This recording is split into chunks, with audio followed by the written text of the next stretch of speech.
Hey, my name is Mark Rowan and I'm just going to talk to you about how myself, Brian, Tony and Alan worked together in the lead up to the games. So myself and Brian and Tony have been working together for the last 4 or 5 years, so we have a massive database on training watts and training trends. So we decided that we had an opening to use Alan when we visited Brands Hatch in June.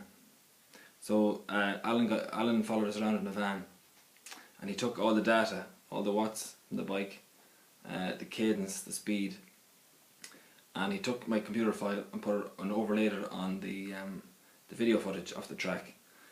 So at that stage, myself and Brian, Brian designed a training plan that we would peak in June. So we pretty much knew the watts we were going to ride in September.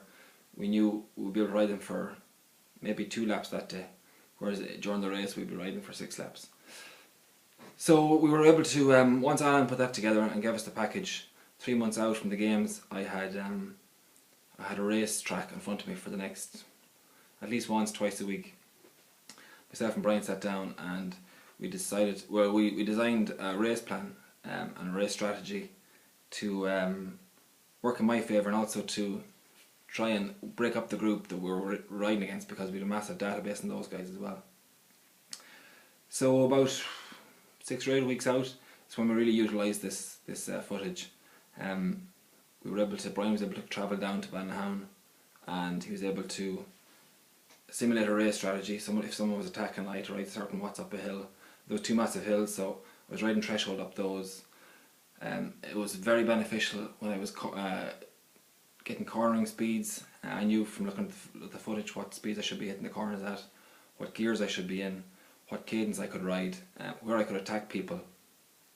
And that was massive, because about 5 or 6 weeks out I got a small injury and I wasn't getting to ride as much as I was previously, so it was affecting my confidence. So it wasn't just from a physical standpoint, it was also from a psychological standpoint, that when I was able to ride that course on the turbo, it was giving me great belief that, okay, I don't feel like I'm in great shape, but once I had the watts in front of me, I could see I was riding them at the right places. It gave me great confidence.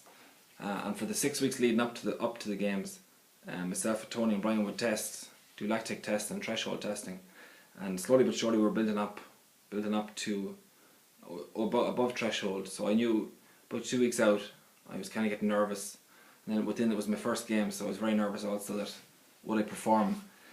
So the 2 previous weeks before my competition, we did testing out in Redlands, which was the test event in London, and I was riding the watts. So even though I didn't feel good myself, Brian had it on paper, Tony had the data to prove it, and Alan had the video, provided that, you know, I knew the track inside out.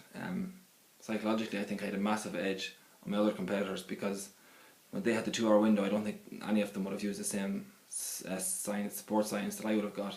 So I know that for me personally, it got me in fantastic physical shape. It helped Brian design a plan for me. The work that Tony did, definitely, it gave me great reassurance every week. I knew I was hitting my targets, and then to be able to repeat that, you know, a couple of times a week, visualise it, was definitely definitely played a major part in me and the team being so successful.